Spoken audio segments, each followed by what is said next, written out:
Sige, ipapaliwanag ko ng mas malinaw ang Twilight Armor sa Mobile Legends. Bangbang, kasama ang tamang stats nito para sa sitwasyon ngayong June 2025.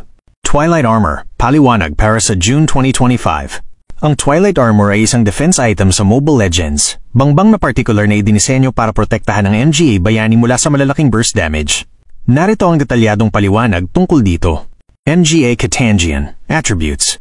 Ang Twilight Armor ay nagbibigay ng sumusunod na stats sa hero na bumili nito. Plus 1 200 HP, health points, ito ay malaking dagdag sa buhay ng hero na nagpapataas ng kanilang overall durability. Plus 15 physical defense, nagbibigay ito ng base resistensya laban sa physical damage. Unique Passive, Twilight. Ito ang pinakamahalagang bahagi ng item at ang dahilan kung bakit ito binibili ng MGA manlalaro.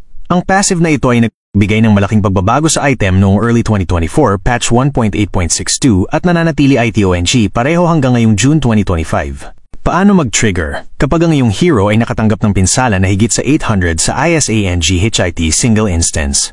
Hindi ito gumagana sa sunod-sunod na maliliit na pinsala.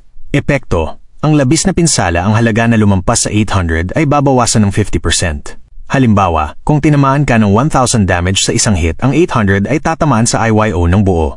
Ngunit ang excess na 200 damage 1,000 to 800 ay babawasan ng 50%, kaya 100 damage na lang ang tatamaan mula rito. Sa kabuuan, imbes na 1,000, 900 damage lang ang matatanggap mo, 800 plus 100.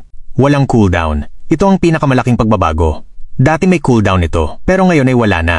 Ibig sabihin, kaya nitong mag-activate ng paulit-ulit basta't natutugunan ng kondisyon na nagbibigay ng consistent na proteksyon laban sa sunod-sunod na malalakas na burst.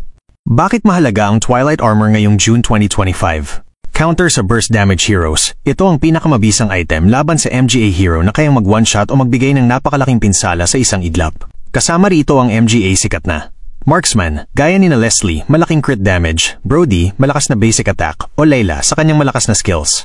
Assassin, tulad ni na Saber Gushon at Hellcurt sa kanilang ultimates na kayang pumatay agad ng squishy targets. Mage, gaya ni na Eudora at Valley na may instant, mataas na damage combo.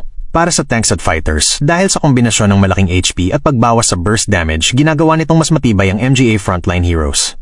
Mas kaya nilang makipag-engage sa team fights at makaligtas sa focus ng kalaban.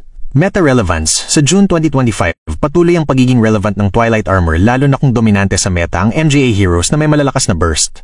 Sa madaling salita, ang Twilight Armor ay yung go-to item kung nahihirapan ka sa MGA kalaban na kayang magbigay ng sobrang laking pinsala sa isang hit. Hindi ito nagbago ng function ngayong June 2025, nananatili ITONG matibay na panangga laban sa instant high damage.